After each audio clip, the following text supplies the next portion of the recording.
Helpful Penelope. Mrs. Cranston stood at the station, watching for the coming of the train, which was bringing her daughter home. She had come early purposely, not knowing how many hours can be crowded into anxious waiting minutes. And yet, uneasy as she felt, she did not for a moment regret her over-promptitude. Fancy having her come and no one to meet her, she said to herself. She consulted her watch and the station master again and again. "Train's late, Mrs. Cranston," he said. "No cause to be alarmed. They're oftener late than on time." He said it glibly and carelessly, as if he, she, anyone, did not know that overdue trains betoken wreck and disaster. She had worked herself into a nervous state before a distant whistle was heard. The station master nodded to her in kindly comprehension. "There she comes," he said. And presently the long train, with its precious freight, whizzed into view and stopped. Mrs. Cranston, her hands clasped together, peered into coach after coach with her nearsighted eyes, missing the face that she sought. And all of a sudden her fruitless search was stopped by a tall girl, who set down her suitcase and gathered the seeking woman into her capacious arms. Mrs. Cranston laughed and cried and kissed her daughter all at once, and then held her off and searched her face with love-wise eyes. "Why, Penelope," she said, "you've grown up." "Yes, little mother," laughed Penelope. "I'm a grown woman. I must be 5 or 6 inches taller than you." "I didn't mean the height, dear. You aren't much taller. It's something or other in your face that wasn't there when you went away." Penelope, reaching one hand for the suitcase, stopped to look at her mother with sober, earnest eyes. "I know what you mean, Mother. I'm glad it's there. I know you'll understand. This last year at college has done me worlds of good. I could hardly wait to come home and begin all I want to do. All the year I've thought and planned. There's so much work ready for me right here at home. Those poor girls in the factory, many of them pass our house twice a day. How white and tired they used to look, even in the morning, and I scarcely thought of it till this last year. And then I began to puzzle how I could help them and others." She bent again to pick up the suitcase, half ashamed of the tears in her eyes. Her mother patted the arm next to her with a soothing gesture. I know, dear," she said, "but this is nothing new for you. You were always like that. You were a mite of a thing when you ran out with the watch Father had given me, and presented it to a tramp who had asked you the time. I had a time to get it back, I tell you. I gave the tramp $4 or $5 for it, and you won for your generosity, if I remember rightly." "What a little wretch I was," said Penelope as they walked along. "Giving away other people's things is a very poor form of generosity. I'll promise not to practice that kind of charity again." Their walk up the street was rather of the nature of a triumphal procession. Old friends, old neighbors, and girlfriends met and stopped them again and again. Several of the girls walked on with them, proposing plans to the returned wanderer. Before Penelope knew it, she was engaged for days ahead. But at last she thought. Her face flushed a little as she spoke. Girls, I'm so glad to see all of you that I keep forgetting what I want to do. I want to help people, to brighten lives that don't have much brightness, to do some work in this topsy-turvy old world. Now, don't think this is a goody-goody lecture. I'm not a bit good, but I've thought of this all last year. I want to get into the heart of things and work, and I can't begin too soon. Why, Penelope Cranston, said Amelia Burr, do you think you're the only one who'd like to do something in the world? We'd all love to, and if we work together, I think we'd accomplish a whole lot more than trying singly. The other girls nodded approval of their spokesman's speech. Penelope, her eyes shining, answered at once. I'm foolish not to have thought of that before. It's the only way we all pull together. We'll begin immediately. Couldn't you get the rest of the girls and come over this afternoon? Then we can talk things over and get into line.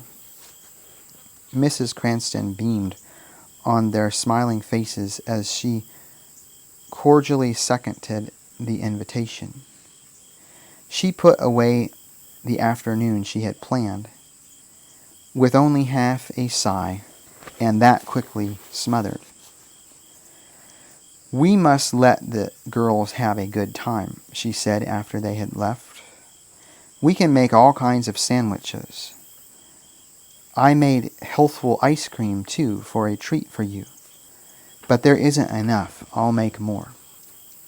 You oughtn't to have gone to all that fuss just for me, Mother, said Penelope. But won't it come in handy? I'd like to give the girls a regular spread. The Cranston house sat far back toward the end of its half-acre of grounds. It was an old-fashioned house with its low, spreading roof and columned veranda, twined and retwined with honeysuckle and roses. Penelope thrilled with the beauty of it as they drew near. She gave her mother's arm an ecstatic little squeeze. Isn't it dear, she said, the old home? I've often pictured it to myself just how it looked. But the garden is more beautiful than ever, and how the vines have grown. And there's Father.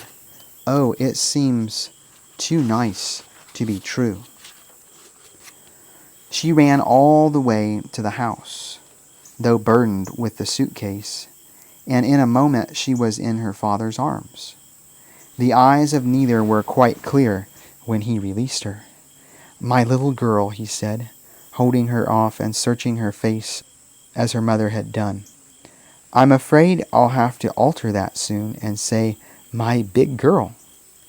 But big or little, always your girl, Father, said Penelope softly. Inside the place was bright with welcome. Thousands of California poppies had been strung on cord and reached from corner to corner. The pictures were covered with them, and they made the dim old living room alive with incarnate sunshine. Penelope praised it all instantly. How did you ever get so many, Mother? She asked. I got the little Benson boys to help me pick them, answered her mother. It took us about half a day. I strung them myself. We must have gathered thousands. All to waste on one young lady, interposed her father, teasingly. Think of all the people robbed of their beautiful sight to give it all to you. Why, yes, said Penelope, I never thought of that. I'm afraid they'll miss them, Mother. For the first time a shadow fell over that mother's face. She looked distressed. I suppose I shouldn't have pulled so many, she said, but I did want the place to look pretty. We pulled them with short stems and no buds." "They'll bloom again," laughed Mr. Cranston. "By tomorrow or next day there will be a cloak of gold. Don't bother over it, Ruth." But the little shadow lay on her face till they caught the sound of hurrying feet. "Here come the boys," she said. "The boys?" echoed Penelope. "And I haven't even asked about them." But she was genuinely glad to see her brothers, and they to see her. There was much to tell and much to ask. At last Mr. Cranston made himself heard above the babble of youthful voices. "You may monopolize your sister now, boys, but after lunch she's mine." Penelope looked up. "Oh, Father," she said, "I'm so sorry, but I can't this afternoon. A lot of the girls are coming over. I asked Mother to have lunch early." Mr. Cranston started to speak, but did not. Something of the shadow that had rested on his wife's face fell across his own.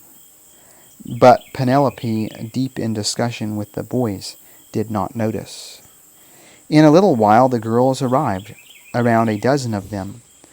Penelope led them into the library.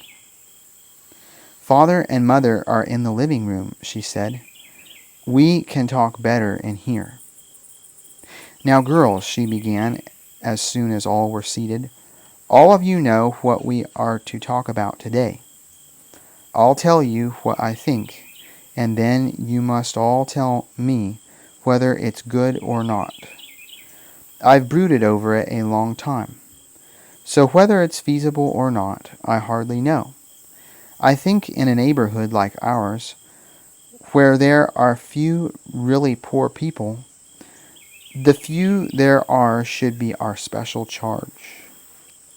Now, those girls in the factory pass our home morning and evening. They look dead, tired, and out of heart.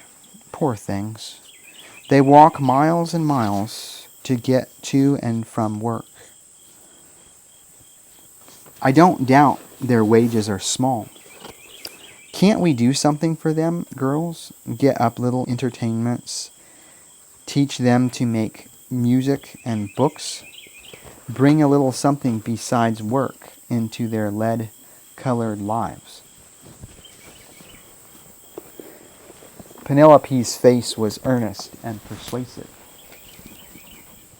There was an instant response from the others. For an hour the girlish voices rose and fell. Then a tap came at the door, and Mrs. Cranston's pleasant face looked in.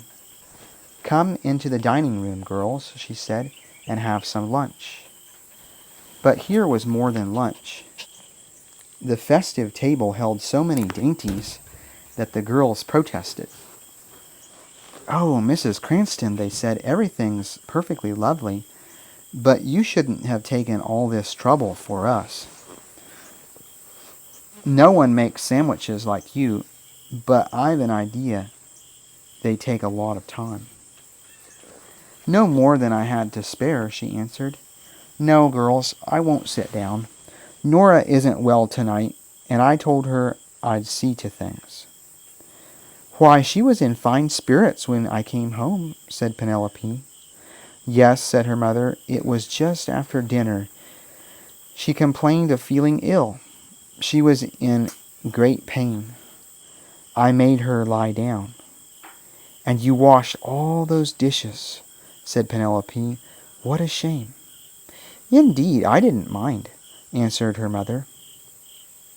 Nora's aches and pains developed into a case of inflammatory rheumatism, and Mrs. Cranston waited on her and attended to her work. Mr. Cranston objected strenuously and futilely, as a man must in household affairs.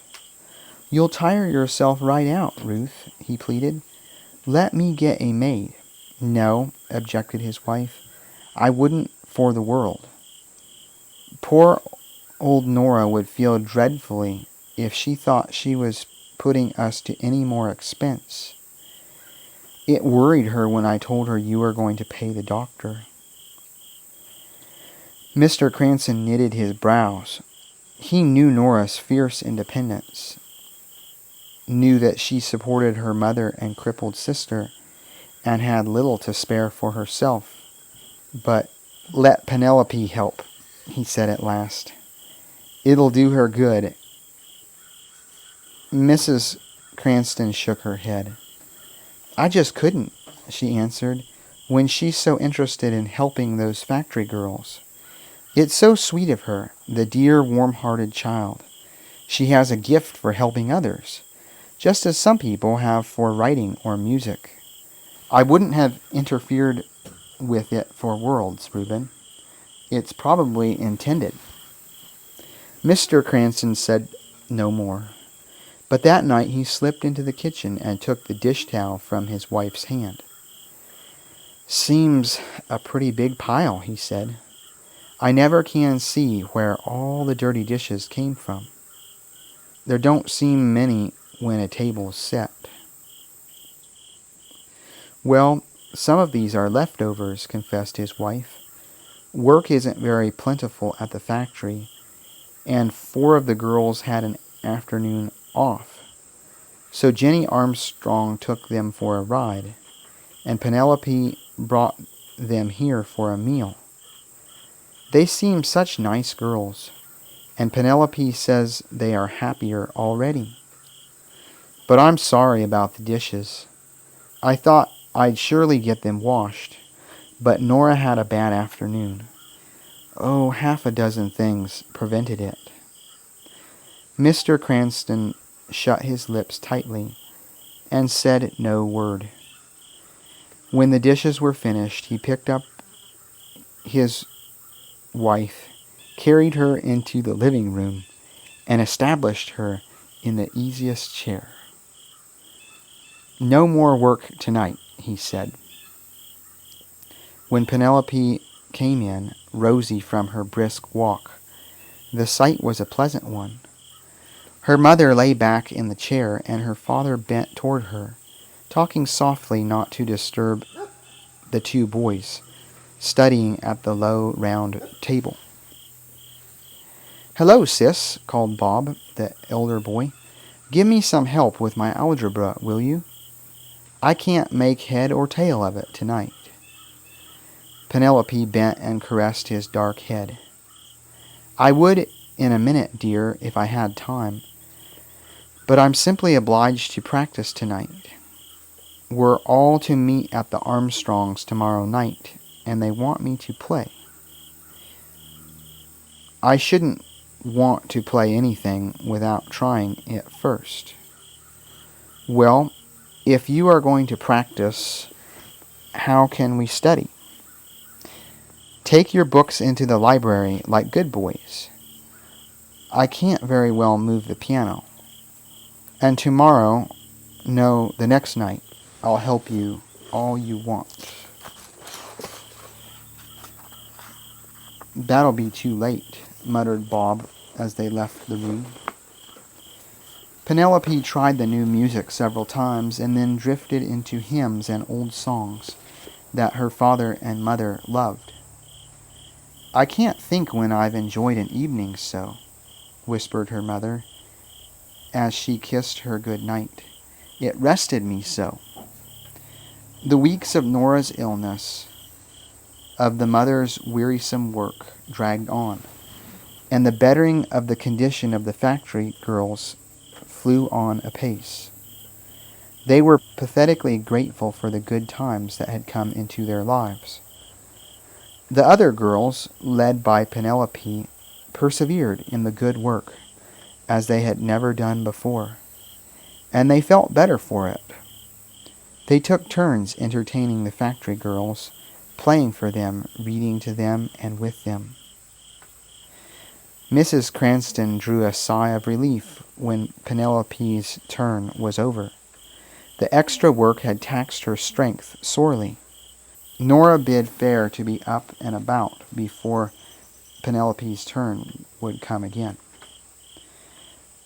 "And then everything will be all right," said Mother to herself. Dear old Nora.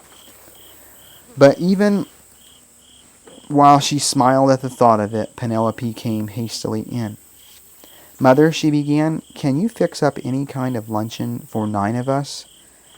We were to meet at the Levinsons, but their cook has left, and Mrs. Levinson is ill. Mary just rang up and told me. I told her to hold the line while I asked. Why, yes, dear, certainly, answered her mother. Penelope was back in a moment or so. Mother, she said, there's no one like you. You get up the nicest luncheons and in the shortest time. I was so glad not to disappoint the girls today, and though I was really ashamed to bring anyone so soon again. We're going away down the road in Jenny's car to gather a big load of ferns and wildflowers to take to that little Moraski girl. She has been ill, and she loves flowers. And we're all to go to Bars for supper, so I won't bother you again today. The luncheon was on time and was a decided success, and presently the great car whizzed away with the merry crowd. Mrs. Cranston looked after it wistfully. Out in the woods, she said to herself, I wish I were going too. It was late when Penelope came home. Mr. Cranston met her in the hall and drew her into the library. Father, she began, we had such a good evening. We went to the home of that little Moraski girl. She has been very ill. Her mother is a nice little woman. We're going... My dear, her father interrupted her, I've something to tell you, and I scarcely know how. Be my brave girl, Penelope. Your mother was taken ill today. I came home and found her. She had fainted while she was washing dishes. The doctor could hardly bring her to, and she went from one faint to another. There's a trained nurse with her now. We were frightened, but she's a little better now. He sank into a chair and covered his face with his hands. The strain of the day had told on him. He looked suddenly bent and old. Penelope lived her life 1,000 times over as she knelt outside the door, guarded by the obdurate nurse who had taken her place. Penelope acknowledged that. She was quite honest with herself, as people are in the great events of life.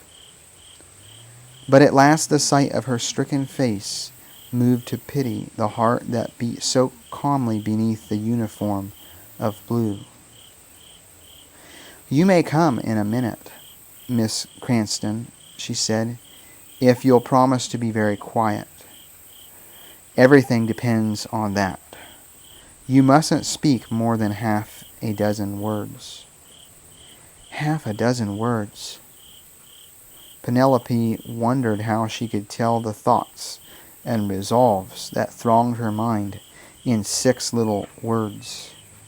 How say that she would no more practice charity at another's expense, that what she did for others should no longer hurt those she held most dear, that her hands should be honestly free when she reached out to help, that she would still work for others, but in her own time. How to make her mother understand that her days of servitude were over, that she should be cherished and loved. Hot tears blinded her as she tiptoed through the dim room after the nurse. 6 words. Words of endearment, of self-reproach, of promise, rushed to her lips as she saw her mother's face. But her new self only said quietly, as she bent to kiss her, I understand everything better now, Mother.